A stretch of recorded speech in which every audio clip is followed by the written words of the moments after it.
Welcome to Dollars, Lifestyle, and Charity, a finance podcast for gamers. Romans and I are both money guys, but we're also gamers, so we wanted to put this pod together to help gamers like us with some of their tough money topics that can sometimes feel as hard as a Souls boss. We're talking budgeting, saving, paying off debt, and how to not fall for all the traps life throws at you. Grab a health potion and let's start stacking gold IRL. This is DLC, a finance podcast for gamers. Welcome to Dollars, Lifestyle, and Charity, a finance podcast for gamers. I'm Scruffy. This is Romans. Yo. And today we are live and in person. Yeah, look at us. We're real. We're real people on the internet. Yeah, what's up, world? What the heck are we doing today? Yeah, well, today, since we're in person, I figured it'd be appropriate to do kind of a special edition. So what I did is I put together a list of 5 of my all-time favorite video games and 5 of Roman's all-time favorite video games. And we're going to be going back and forth on some of our different favorites and put together the definitive list of the DLC top 10 video games of all time. Better said, 40s versus 20-year-olds. Who has a better gaming origin story? So you're going to find out which one of us plays real video games and which one of us is under 30 years old. Yeah. I think the audience can guess that, hopefully. Yeah. But yeah, so just going over some of the rules and stuff. We're not playing IGN and giving this is the 8.75 of video games. No, this is the stuff we grew up with, our personal favorites. And in fact, when I was building my list together, I had a lot of nostalgia. Most of my picks were nostalgia picks because these were games I grew up playing. And we're going to go back and forth and feel free to trash each other's gaming takes.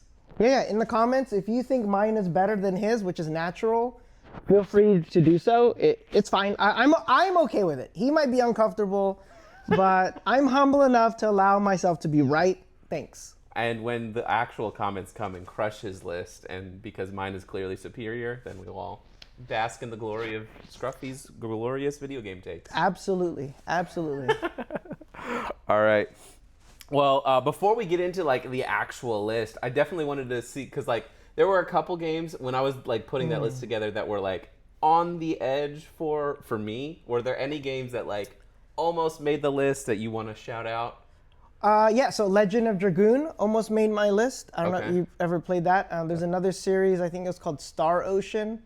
A lot of JRPGs. Yeah. But since you said 5, I chose the all-time 5. And I did choose 5 that I felt I played as a kid, except for one on the list I played as an adult. Mm-hmm. So I think we had the same exercise. Yeah. Because the all-time favorite, usually it's going to be a nostalgia trip. Although, wait, some of the games... well, we'll see. We'll see how it goes. Yeah, we'll get into it. Yeah, because I was definitely going through mine, and I'm like, man, I like Marvel Rivals, but is it one of my all-time favorite? No, not quite. Helldivers, Space Marine 2, these are some of my favorite games I play now. But when I looked at the nostalgia of going through some of these other games, there wasn't anything that really hit like these ones did. So yeah, I chose games that either got me emotional or I actually had emotional as I played it and emotional when I stopped, when I knew the journey was over and that playing this game had reached its end. Yeah, I had a different... As you can probably... We saw each other's lists already, so we know a little bit about going into it, but the lists are very different. So, let's get into it. So, I'll go first and get the one that you're probably going to mock me the most for out the way. Lego Star Wars. Number 5 on my list is Lego Star Wars. This was actually probably the very first real video game I ever played was Lego Star Wars 2 on my dad's Mac desktop. I would play it with my cousin, and this was back before you had online multiplayer or anything. We played split keyboard multiplayer where I would have WASD and the most of the keyboard, and my cousin would have up, down, left, right, and then numpad. And man, this was so much fun. The first one I played was Lego Star Wars 2, which was the prequel trilogy, and still to this day, because of the nostalgia of it, one of my favorite video game cutscenes will be that intro scene in Revenge of the Sith when you're flying through space, going into that space battle, which is my all-time favorite Lego Star Wars level. It just hits all the nostalgia buttons for me. When Complete Saga came out and like the other Lego games, I played pretty much every single Lego Star Wars and Lego game, and it just hit all the right buttons for me. I've played those games so much. It's a great game. Well, I'm not going to play your psychologist here, but I have a real answer for you. It's not the Lego part that you love, it's the Star Wars part. All you're really saying, guys, I'm a Star Wars fan, and I played this Star Wars game, and even though it was Legos, I didn't care, which is actually a different episode I'd love to do where graphics are important, but there's only a certain part where graphics matter, and the gameplay matters more. And so I want to say your favorite game for round one is actually Star Wars. It just happens to be a Lego game. What was mine? What was my choice on this one? Yeah, so the first one you put, and I put them in no particular order, so feel free to put it in, but was Earthbound. Okay, great. So another space game. Yep. Earthbound is a story of these three humans that I forget the full story, but essentially I think we're invaded by aliens, and it goes through the. Have you played it? No, but this is Ness's game, right? Yeah, this is where Ness comes from. Yeah. And it's a whole story about these three kids, typical coming of age story where I forget what they call it in anime. Is it a shonen? It's a story where these kids basically fight to save the world. And for me, actually, it's funny. It's the first one. It's actually a heavy reason. It was a time I played that game when my parents were already fully divorced. And it was one of the games that I would play to forget what was happening outside my room. So Earthbound has a very sentimental for me because it was a game that it created a place where I was free from the pain of what's outside that door. So I think that a lot of folks, you watch people on stream, you play people on video games to escape the reality you're in. Earthbound was such a good game, it helped me escape the reality I was in, which was a crappy family life. Yeah. And on top of that, it had such a great story.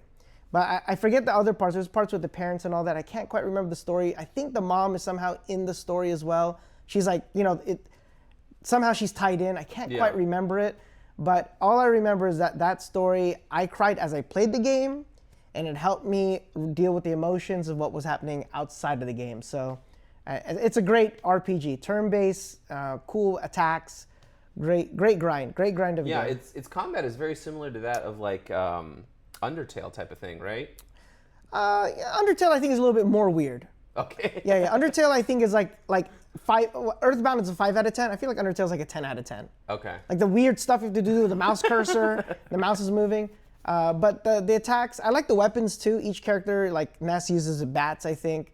One of them uses a yo-yo. I can't remember the weapon. Wait, no, Ness. Well, I'm thinking Smash Bros. Yeah, you're thinking Smash Bros. Yeah. My knowledge of Ness comes entirely from Super Smash Bros. It wasn't that well animated. I'm glad I'm glad you made it the first choice because it's the one I remember the least, but it's the most impactful. And I remember near the end when I was beating it, I remember my dad coming in, wanting to like interact, and like, bruh, I'm at the end of a video game. Whatever it is you want to say, I'm gonna need you to give me 30 more minutes. I've been playing this game for 50 hours. I need to see how it ends. And whatever you gotta say is probably traumatic anyways. Like, exit room. Let me play video game. What console did you play it on? No, I think that came on the Nintendo 64. I think. Okay. Yeah, I'm pretty sure that was a Nintendo 64 game. Nice. Yeah. Yeah, because I know Nintendo. I think they re-released it on like the Switch Online thing not too long ago. Yeah, classic Nintendo. They're gonna sell you the same game 8 different times. As many times as people you're gonna buy it. on every single console. So I played it when it first came out originally on the first platform it ever, and I'm pretty sure if it wasn't the Super Nintendo, it was the N64. Okay. I can't remember. I know it can't be the N64 because I'd be a bigger kid, right? I don't know. Super Nintendo. Super Nintendo. Yeah. Feel free to fact checking in the comments. Yeah. So, next game, keeping on the nostalgia train, for me, the next one I wanted to talk about was Star Wars Galactic Battlegrounds. So this game really has a special place for me because this was a game, started out, I would watch my dad play because it was, it's a single player tactics game, kind of like Age of Empires, Command and Conquer, but Star Wars. So if Romans is kind of right. This is Star Wars based. But like the reason this one was so special is it was a game I shared with my dad. It wasn't multiplayer, but I remember like we had this big dining room table that we would sit at. It's actually in my house now because my parents gave it to me. But we had these like big captain's chairs, and my dad would be playing the game on his laptop, and I would be on one side, and my cousin would be on one side, and we'd be watching him build this giant army to go take out the opponents. I actually not too long ago bought a copy because it was on sale for $1.80, and I played it, and I just like hit by the nostalgia. I was like, oh, this is so much fun. You could play, Empire, Republic. You could play as like Naboo, and you had like the N1 starfighters and stuff. It was so much fun. It was like the first ever real-time strategy game I ever got into. And yeah, I absolutely loved it. It was so much fun. Star Wars Galactic Battlegrounds. So if you notice, there's a theme here. His second favorite game is Star Wars. Whatever. Like, I think we should get sponsored by Disney, Lucas Arts. Send me to the Mandalorian red carpet. I'll take it. Yeah, I don't even know what that is, but clearly he does. Actually, of the list of games on there, that was the one game I never played. Yeah. But I could totally get it. I love StarCraft, so if it's anything, I like Age of Empires too. Yeah. I could see it. Sure. Enjoy your second Star Wars game. I can't wait. Guys, there's a trend. The third one might be Star Wars. What was my game? Next one I had on here for you was RimWorld. So. Oh, okay. Yeah. Wow. So RimWorld is the newest of the 5. Mm-hmm. RimWorld, I love. If you don't know what RimWorld is, it's an indie game. Also, technically a space game. Mm-hmm. Technically, we're 4 for 4 for space games. RimWorld is a sandbox game. You never know. You'll never play the same game twice. Tynan Sylvester, I think, is the one who originally solo devved this entire game. Dang. Took him, I think, a decade to get it out. I played it I played it somewhere in the middle of its early release cycle. I think I played it around year 4 or 5 of early access. Okay. And it's just a game that is just so funny. Some games are not good to stream. I don't think RimWorld is a game that's easily streamable. Okay. But it's definitely fun to play. And I had a great time. I'd play with my kids. Like, they would watch in the background. And I would describe what is happening because they were younger at the time. They don't, even if they would watch, they didn't really understand what's happening. And it was just the most random stuff. Like an elephant will just attack your party. And a random elephant. Like, and you're not even in the jungle. So, RimWorld is a great game. If you haven't played it, great game, great indie game, fully support. They have new DLCs that are still coming out. Dang. And I haven't played it yet because I'm super busy. All right, so video game number 3? Yes. What are you doing? Number 3 for me, the game, no, not Star Wars. This was the game that, this was the game I played on my first console and played a lot. This was the first game I really, really got into. Super Smash Bros. Brawl. I spent so much time playing Super Smash Bros. With my friends, my family, and it was just the best time, playing on the couch. I remember I was the first one of anyone in our friend group to start using a GameCube controller. And I started absolutely destroying everyone, and everyone's like, oh, Scruffy got so good at Smash Bros. And then my cousin figured out, he's like, this is a GameCube controller is so much better. And then he started beating me again, and I'm like, dang it. But Smash Bros. Brawl on the Wii, man, it was such a good time. I loved that game so much, so many good memories. And I've played Smash Bros. Ever since then. I remember being 8 years old or 9 years old and playing this game. And it's a game I still play with. I had some friends over who stayed over from a missions trip recently. We finished dinner and we sat down and played Smash Ultimate for an hour. It's still such a good game. I love it so much. I think it's a great game. We played it a lot. Actually, I don't really talk about it on our podcast too much, but I also help run a tech company. And when we were running this company called Code School, we actually had it in the lobby. Dang. And people, you just play in your free time. Uh-huh. And it got a little bit crazy. I believe it, man. These dudes were going at it. And I thought I was good at video games, but these guys were really good. And I barely ever won. And they were all using that stinking GameCube controller. And I was there playing with the Wiimote trying to keep up. You had no chance. Right? You had no chance. And these guys were I felt like they're tourney guys. They would play in tourneys and stuff. Yeah. But man, and I liked it too, but I could barely win.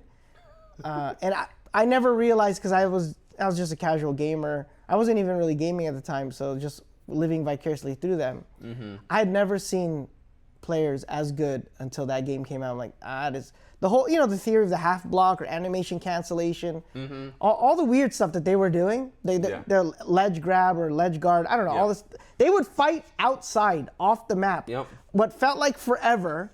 And I'm on the platform trying to interact, and they're completely doing whatever. I'm like, man, I want in on that. Oh, you were the third partier. You were the worst to play against, because you'd be fighting someone, come back on stage, you get smash attacked back off stage. Yeah, but I was so bad I couldn't even kill both of them. They're already off stage, like dancing in the air, and I would like chuck something at them, just trying to like kill them. But it was. I've never been so bad at a video game. That era of gaming, game, it really humbled me. It showed me I'm washed. Okay, who was your main? Icarus. I was an Icarus, Kid Icarus. Oh, the angel guy. Pit. Oh, sorry. Yeah. Sorry, I know him from his real video game. His name's Pit and Kid Icarus. Oh yeah, no one called him Pit. Okay. Because back then we didn't know his name. Yeah. So Pit was my guy. Okay. I like hitting people with the fridge. That dash. Yeah. It looked like a fridge. I'm like, that's dark. That's from Ultimate. That's from Smash Ultimate. Oh. That's Dark Pit in Smash Ultimate. Oh no! I'll use the. Well, because it's a disc. It's a disc when it's the white one. Yeah. Yeah. I'm pretty sure we were playing Brawl. Yeah. Well, that would have been like early 2010s or before 2010s. Yeah. I just remembered since then. The fridge came out. Yeah, Dark Pit, the most annoying side B in the entire game. It's because it reflects too. Yeah. Like, it's so hard to punish unless you can shield. It's like Flare Blitz. You shield and you're good. So. Yeah, I knew that. We should play some Smash Bros. After No, this. I don't want to play. I don't want to play with you, Mr. GameCube controller. So your number 3 you put on here. This is gonna be interesting. I might get roasted in the comments for this. Kingdom Hearts. I'm gonna get roasted for Kingdom Hearts? Yeah. What do you mean? Kingdom Hearts is amazing. Dude, Kingdom Hearts is a great game. So I've never played it, but like I've watched some people play it. I've watched Father Evan's been streaming it for a little bit recently, but like. You think people are gonna light me up because I think Kingdom Hearts is a top 5 all-time game? I do, dude. I think you're gonna. Is it because of Disney? Do you think it's girly? No. The Donald Duck? Roast me. I don't know. What is it about that? It's just Disney anime. Like that's literally the entire point of the game. It's just Disney anime. You know what? I like Final Fantasy. Okay. Yeah. So for me, it's Final Fantasy meets Disney, but I didn't really interact with Goofy and Donald that much. Okay. I kind of like try to get rid of them as soon as possible. So I was mostly just Sora. I mostly played Kingdom Hearts without Disney, although you're in the world. So you didn't even play it for the reason the game exists? No, because I love the story of Sora and the Keyblade War. So there's this whole war, and I'll tell you here's my knock against Kingdom Hearts. I've played half of the games. I don't know the story. Yeah, I don't understand how the darkness plays into it, how Sora and Roxas, and all the different characters have their opposite version of them. And then I honestly still to this day don't know what the story is, but I love I like the concept of the fighting. So how long have you been playing Kingdom Hearts and you still don't know the story? I've honestly played I played Kingdom Hearts 1 and 2.5 or whatnot. I played those ones a lot. Yeah. But there's been like 4 other games. There was like some mobile exclusives too. Yeah, and the thing I didn't like about Kingdom Hearts is they wanted you to play on every platform to get the full story. Yeah, that's just weird. Like, Yeah. I remember they had like a DS exclusive. Like it was a story you could only play on the DS, and I'm like. That's why I don't know the story. I didn't have it. I didn't have a DS. Yeah. And I think a couple games came there's 10 years where I didn't play video games. I think a couple games that were trying to fill the story came in the middle. Mm-hmm. So the problem is when I played like 1 and then 2.5, and there's probably like 3 games in the middle there, and there's been 2 or 3 games after. So I'm just incomplete. Yeah. But I'll tell you, the 2 I have played, it's just a great story. It's heartwarming, and as much as you want to make fun of Disney, it is a great story to fix the worlds, to save the different worlds, to save Peter Pan's world or Little Mermaid's world. Mm-hmm. Those stories are cute. And I can't remember. I think it was Ariel like the superpowers, the ultimates of those side characters, it's Disney nostalgia, the story part. But yeah, me and Goofy and Donald, we didn't click. I was like, I'm gonna need you guys to exit. I have heard that Donald is extremely selfish with his heals, and he doesn't ever use them properly. So. That's why I got rid of him. I'm like, you're the worst healer on the planet. He would heal after I'm dead. I'm like, oh, there, he's popping it. I'm already down. Yeah, it's interesting. But yeah, I mean, I never got into it, and I've heard mixed. Most of the like criticism I've heard about it is the story is so inconsistent, and it's like jumps all around, and if you don't play every single game, you just lose a ton of story. So yeah, I agree. I'm a victim. So yeah. Well, my number 2 game, and again, these were in no particular order. I just kind of listed them out and went through them. But the number 2 game for me is one. I have to shout out my friend Cameron for recommending this. But Middle-earth: Shadow of War. Man, that game is so. I tried playing Assassin's Creed. I really didn't like it that much. I forget which one I played. I think I played 2 of them, and then I got like an hour into it, and then I'm like, oh, I'm not even 1% done this game. This is a 200-hour video game. I don't have time for that.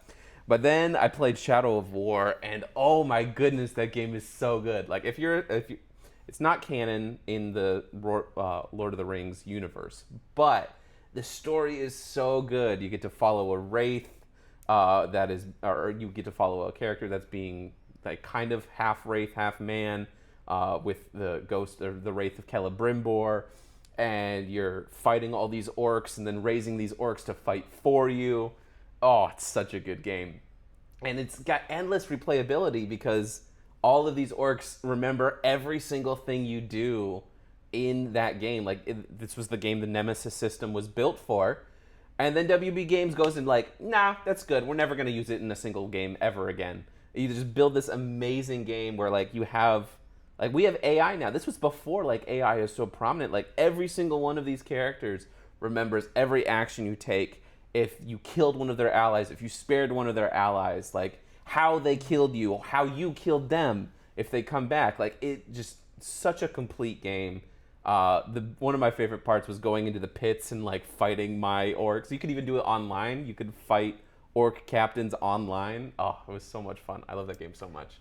Yeah, no, I think it is a game that has reached some level of perfection.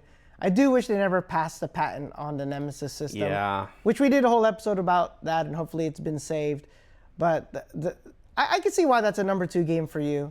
Because it's basically Star Wars, but minus the ships. But the whole story arc is, the darkness versus the light. He's basically a Sith Lord that has to sometimes be a Jedi. Maybe, and I think the plot twist at the end, that's the one where they separate, right? At the end, they separate, like... Celebrimbor. She goes to the Night Elf. The Wraith joins. That's the DLC. So not everyone okay. would have experienced that, because there was a DLC with Galadriel and the Dark Elf from the East. Okay. But, yeah. Yeah. Oh, okay, yeah. So the ending then that you have is... I don't know the original ending. I only know the DLC ending. I forget what it... Okay, well... It's been so long. Well, anyways, the DLC ending is really cool. Yeah. The whole game, yeah. I can see... I have no qualms against that one. I think of the games you've said, really, it is your first one. The Lego Star Wars, that one. I'll poop on that one. But I'll let the number 2 hold. That's fine. All right. Honestly, well, no, your number 1 is definitely your number 1, but your number 2 is Chrono Trigger. Yeah, Chrono Trigger, another GA RPG. Just like if you... Kingdom Hearts is technically a JRPG. Mm-hmm. Chrono Trigger is another game from my childhood. It's the first game in my life that I beat somewhere around 27 times in a row. Dang. Because you can keep going in a circle.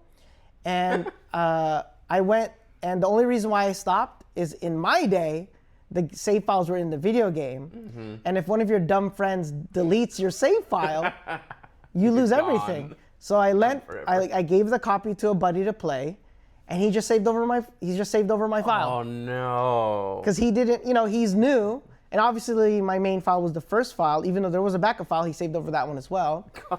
But yeah, so that game had 27 playthroughs baked into it. So it had all max prism armor, all the max gear.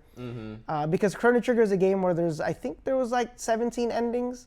And so that's why you have to play it over and over again.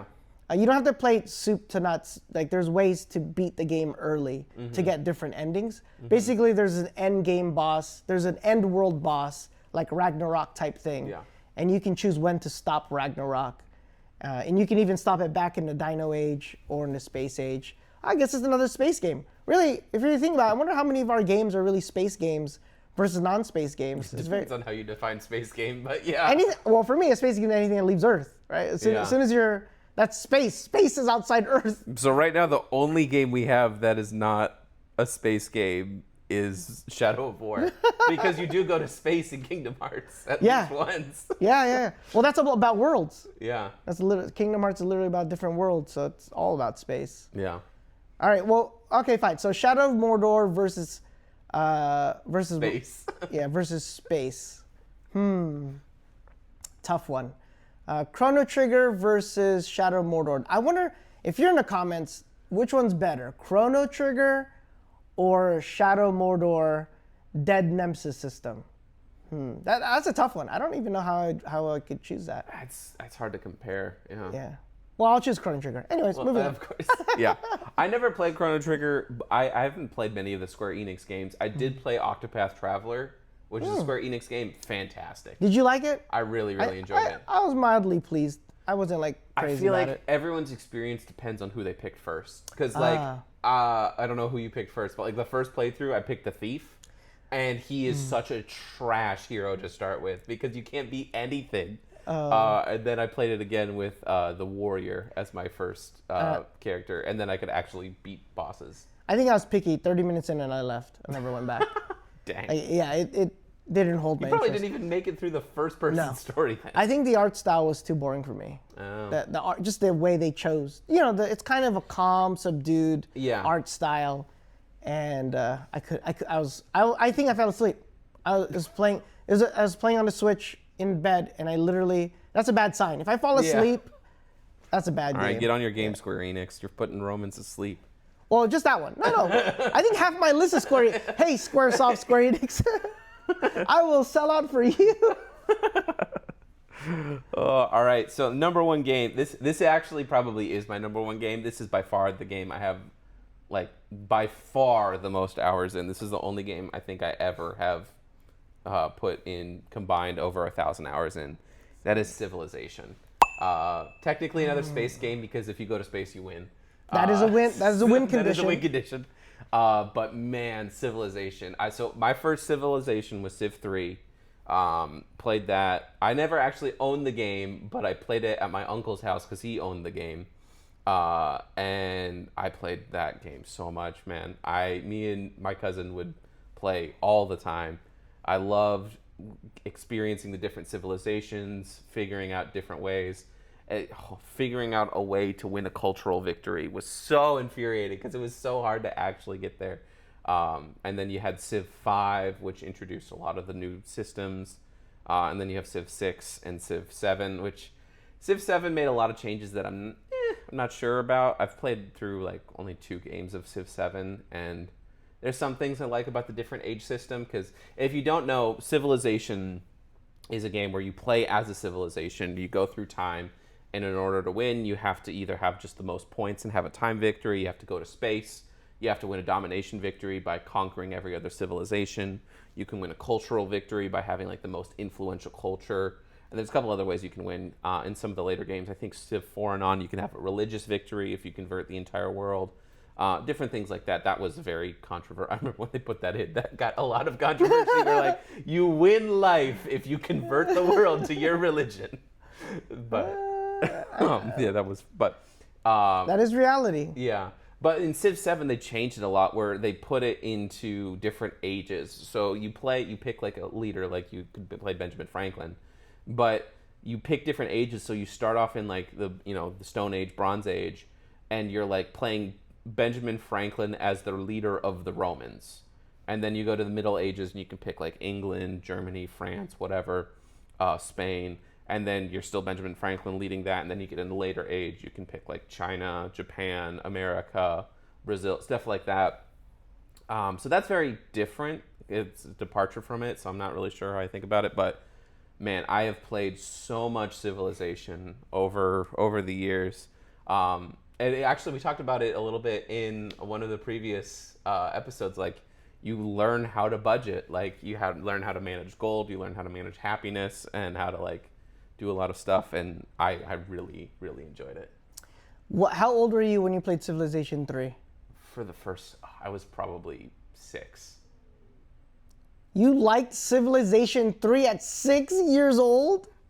So the thing at 6 I liked was building wonders. Okay. And not stacking 1,000 spearmen on top of Rome, or Gandhi just deciding to nuke you out of nowhere. That's so funny. For the people who played Civ 3, you know how broken Gandhi was, where like he's supposed to be this peaceful civilization, but they screwed up the coding where if you're too nice to Gandhi, it goes the wrong way and he nukes you just like out of the blue. Like, they completely screwed up his programming. Where That like is normally so if you're funny. nice to a civilization, you just improve your relationship. But Gandhi, they screwed up.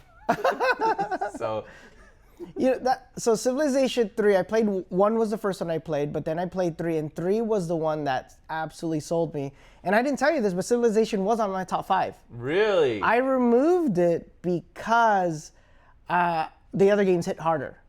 But if we had a top 6, I would have put it in there. yeah. So it's interesting. When I saw you put it, I'm like, oh my God, he loves Civilization. That's why he's a finance guy. I honestly think good Civilization's hidden. I have a feeling in the world today, the people who love Civilization are either business people or finance people. Because Civilization is honestly, it's business school. Yeah. It's business school for gamers, learning how to manage it. But I was curious. I wanted to ask you before I give you my answer. What was your most often type of victory in Civilization? Which one did you usually want to go for? Space. You wanted to get to Science. space first. I usually won by science victory. I love it. You were a domination guy, 100%. You would take over the world and declare war on everyone. How did you know? So I No chance that wasn't the way you played. So I realized domination was the only victory. Domination was the only. You didn't know how to win. No, it was the only one that gave me happiness. I would try the other victories, like the science one, but so I would be in the lead, right? Mm-hmm. But then I realized if I'm in the lead with science, that might mean I have the best weapons. So I knew I could win, but like, you know what would be better? Everyone falling to my hands. So I would always try and see if I could win, and then flip. The one thing I learned at Democracy one was how strong it is to build, but I could never. Takes a long time. But I could never choose war because you could get overridden. Oh yeah, Like and then everyone starts denouncing you, and your reputation falls. And Yeah. Well, I didn't know how it fully worked, and there was one time where they refused war. Like, I don't know, they overrode my powers of war. I was at war, and they just said no. Yeah, my own country, my own faction. I forgot what it was, but they passed some kind of thing and they stopped my war. Mandatory ceasefire or whatever, whatever among the nations. We converted after that. I'm like, democracy denied. I think, which one had fanaticism? Was that 3 or was that a later one than 3? Whichever one allowed fanaticism, I learned was the easiest way to. I think that's Civ 4. Okay. I think that was Civ 4. Okay, Civ 4. But that's the one I had the most hours on for sure. 4? Civ 4. Okay.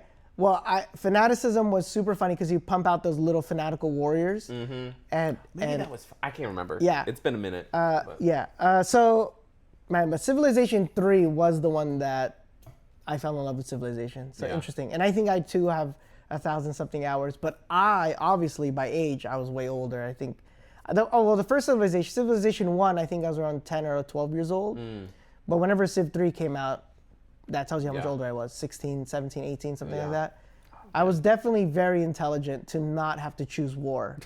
But man, I'll tell you, domination, best way to play. Like somewhere like imagine you're friends with everyone and you use it and then you flip the script and you start toppling the pieces. Oh, it was.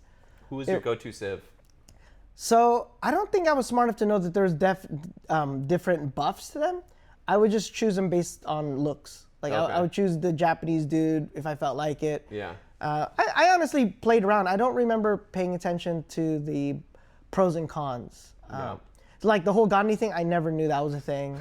He probably nuke me and I didn't even understand why. I'm like, I don't know. I must have did something dumb. Like I blame myself. Well, you probably were not ever nice enough to Gandhi to get him to that point. True. My warships were surrounding his cities. Oh, meanwhile, you're building your palace. That was something that I wish they'd put in more games. Civ 3 had that, like, you could construct your palace as time went on. That was a lot of fun. Yeah, it's fun. It's fun to upgrade. Yeah. Ah, man, such a good game, Civilization. It's just, I wish it didn't take so long to like, actually play a game now. And one of the things, the later one, Civ 6 was really awful about this, is, like, there would be so many times where they just drop you in a terrible place. Where, like, you'd settle, play for 50 turns, and you're like, I literally can't play this game. It's, like, impossible for me to win. Oh, man. Tile spawns is crazy. Yeah. And then I don't want to be that dude who just re-rolls tile spawns until he's like, oh, I like this one. And that just feels scummy to me. I would take a little bit too long in the settler phase and keep roaming the map. You would be exploring? Yeah, looking for that sweet spot, and then find, everyone's like already like level 5 or 6 on your city. I'm like, we gotta put it somewhere. And they're like, the computer always loved to build their cities too close. Oh, that annoyed me. And then they'd get mad at you for settling too close. Too close. Yeah. No, yeah, I hated that. That was so annoying. Like, bro, like our units are too close. Yeah. I didn't like how close their cities were. So then you just declare war on them. Yeah, well, and I would try to blow up their cities. Like, there's a way you like attrition it. I forgot how to do it, but there's ways. Settlers, you'd pump out settlers. Oh, like that's a Civ 3 thing. Yeah. There's ways to de-city a place. Yeah, you could send your own people in there and like win them over with, culture and stuff. So it's fun. All right, Romans, what you probably remember? What's your number one? Oh yeah, no. My number one, Square Enix again, and it's a tie. I think most people choose, and I can't choose. Final Fantasy VII versus Final Fantasy X. Final Fantasy VII obviously came out I was way younger when it came out, so Final Fantasy VII, like, I think actually changed my high school maturation. Like, I think it affected the very core of who I became as an adult, just fighting Sephiroth and just that whole love story between Aerith and Tifa.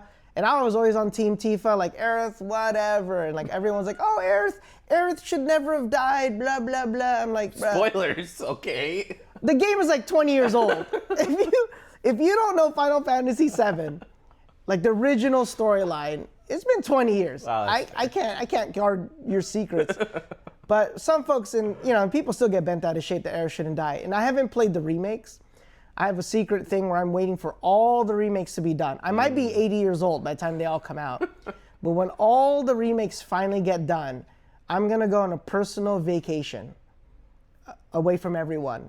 And I'm going to play all the remakes. Obviously not 100% it. I'll just finish them. And I just want to finish it beginning to end. And then I'll never play Final Fantasy VII again. But Final Fantasy X, real quick. The reason why I love Final Fantasy X is I didn't realize in that game all the enemies match your level. In every other Final Fantasy before then, as far as I could know, you could out-level your enemy. And we talk about it on the top, about experience and all that. But in 10, your boss will always match your level. And so by the time I got to the end of 10, my characters are super OP, which meant the final boss is OP. It took me 3 hours. Oh my gosh.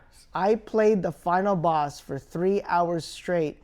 Dang. And it was this delicate dance of near death because we were so strong. I'm pretty sure the boss probably by then had 40 quintillion health, HP. But every once in a while, the boss could could one-shot my team. Because I didn't realize, as I got stronger, she was getting stronger.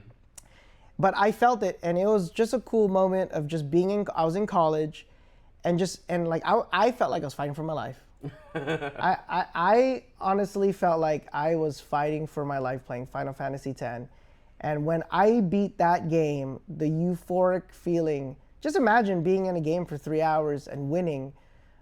And a couple of my characters had died, and when they die, they're permanently gone, at least for the end battle. Oh man, and the storyline, what a great love story. It probably explains why I love K-dramas so much, because K-dramas literally are Final Fantasy, but TV shows. And just seeing the main two, there's always love somewhere in those games, and seeing the two come together, and for the sake of not spoiling it, I won't tell you how the end works, but the ending, the way the romance ends It's such a good story. The way it all wraps together, the way the characters are all woven together in this tapestry. Kudos to Square Enix, Squaresoft, for how they made that game, because what a trip, what a ride. And you never played it, so. So I've never played it, but I have watched people play through Final Fantasy VII, and I've also seen some people play through the remake. Okay. And it's interesting. Like I've watched the scene where Aerith dies. I was watching. It was actually Yenza who was playing through it, and watched that scene. I was like, man, this is brutal.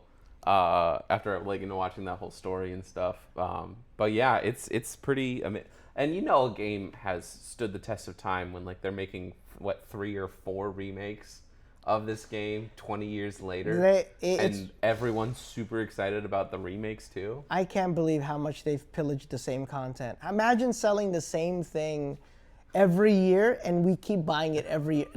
There was some spawn of time where they didn't sell anything, but it does feel like every year they sell us something, and we keep buying it. Up.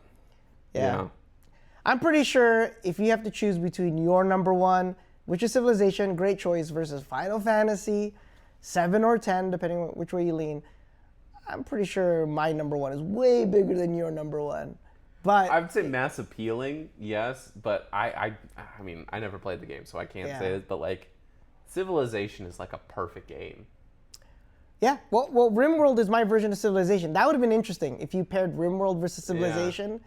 I think I would have changed. I would have joined your team. But RimWorld, this is such funny stories. I've had RimWorld is a game where I've had too many funny, just random funny core moments and then RimWorld's a game where you can lose your entire city, all your people, and it's okay.